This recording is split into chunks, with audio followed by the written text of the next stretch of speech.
Multi-million dollar maybes. We're going to talk to you this morning about what goes on in the mind of a make-believe buyer. Stay tuned.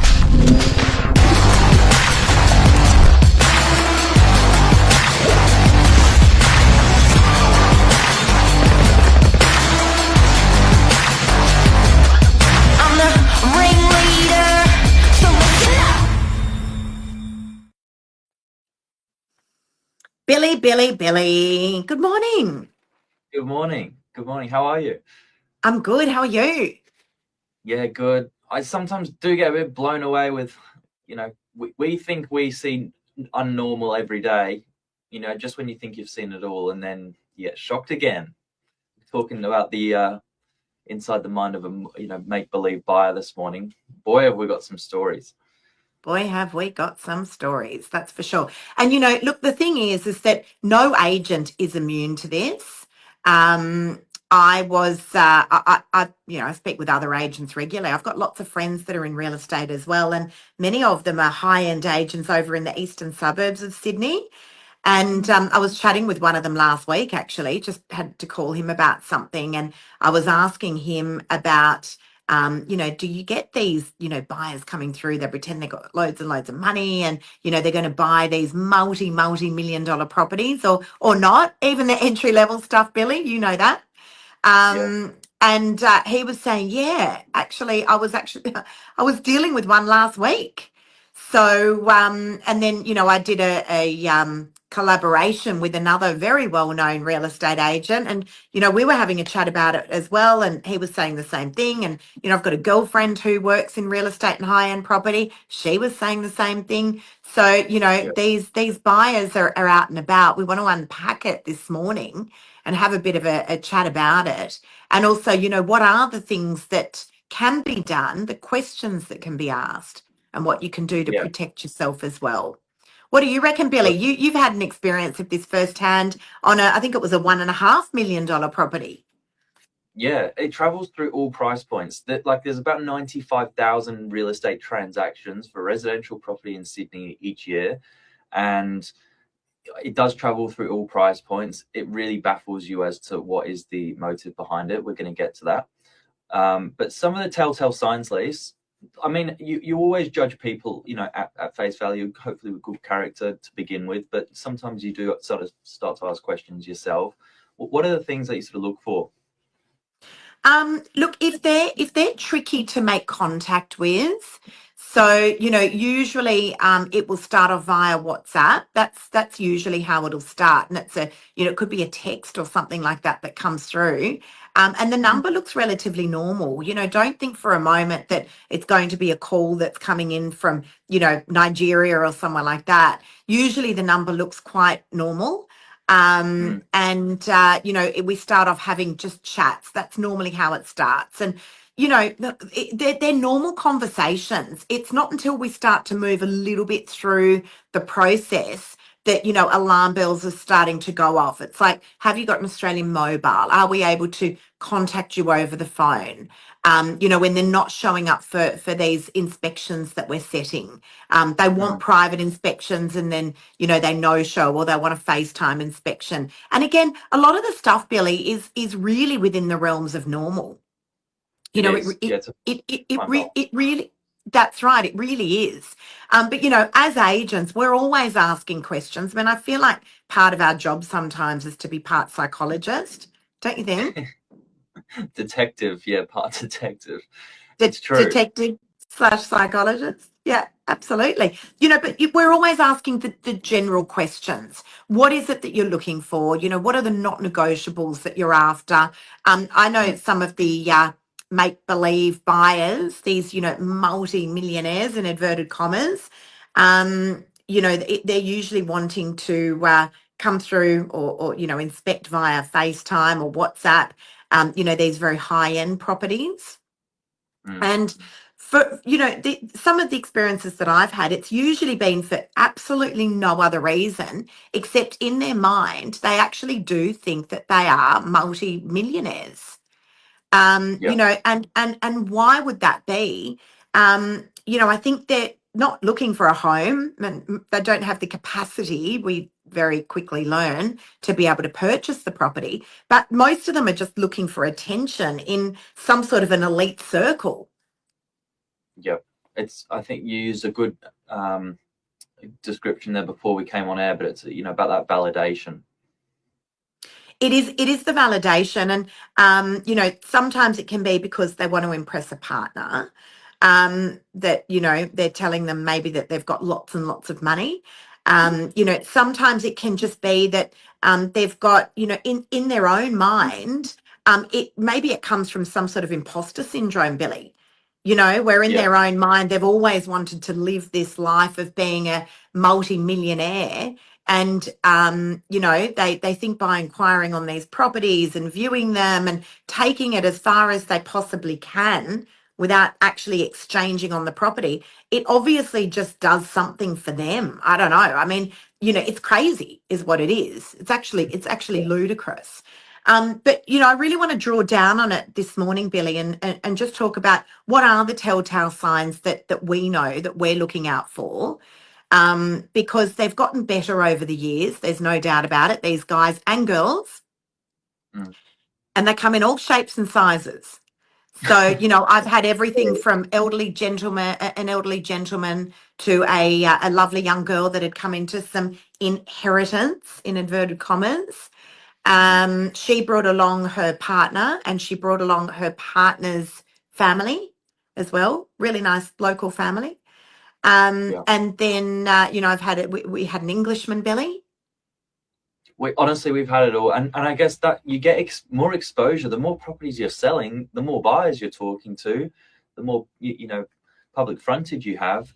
It's out there. So we've just got to make sure we're sharp and we know what we're looking for, and then I guess moving on to how we deal with it and make sure our vendors are protected, because there is a lot of nerves. It's a big financial transaction for them, and obviously their biggest asset as well.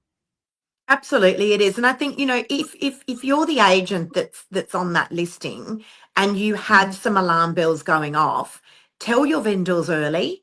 I think that's the critical thing, just to say, look, there's something here that doesn't sit right with me. I just want to flag it with you early, just so we're right across everything. And then, give your vendor reassurance, because look, at the end of the day, we don't credit check. We don't personality check. We don't require references for any buyer that wants to purchase a property. So what are those things that we can do to make sure that a vendor is protected?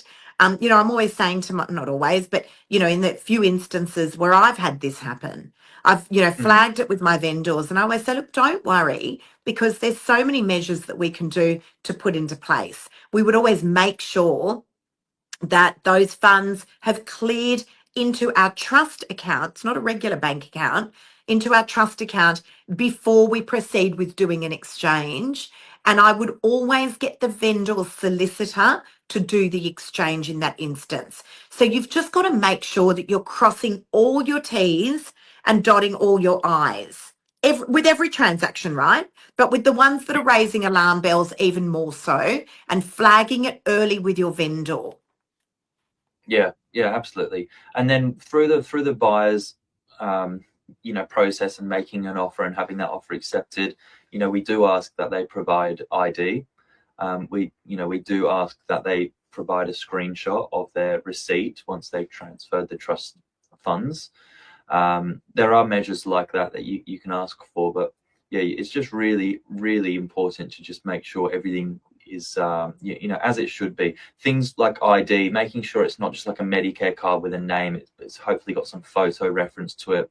Same with a bank account screenshot, making sure that the trust account details are actually on that receipt, and that the timestamp on that receipt is a payment that reflects the live conversation, because receipts can be scheduled, meaning they're set up and then cancelled, or they can be transferred to a totally different account. So you just got to make sure that's sort of checked.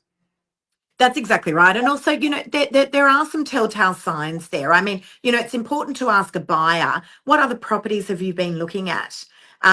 Speaking with them about who were those agents. Did you offer on that property as well? What sort of terms are you looking for? Often they'll use some buzzwords that we listen out for. Cash buyer is usually one of them. If we're selling a $15 million property and someone's got cash that they're going to be purchasing that property with, they're not just going to be walking into our office with a whole bag of cash. We can't accept that anyway. But how are they a cash buyer? What sort of work do they do? Having these general conversations. If the buyer is starting to avoid specifics or can't answer certain questions, again, just get your feelers out. Where did you look at that property? Surely if someone's gone and looked at a, 8, 10, $15 million property, they're going to remember where it was and who was that agent. Feel free to reach out to that real estate agent and have a conversation and see what their thoughts were about that prospective buyer. And then, Billy, our best friend, ChatGPT. ChatGPT, I literally live by ChatGPT. That's another great topic for our morning minutes. But ChatGPT, you can actually do a deep dive search on someone in ChatGPT and it will pull a wealth of information.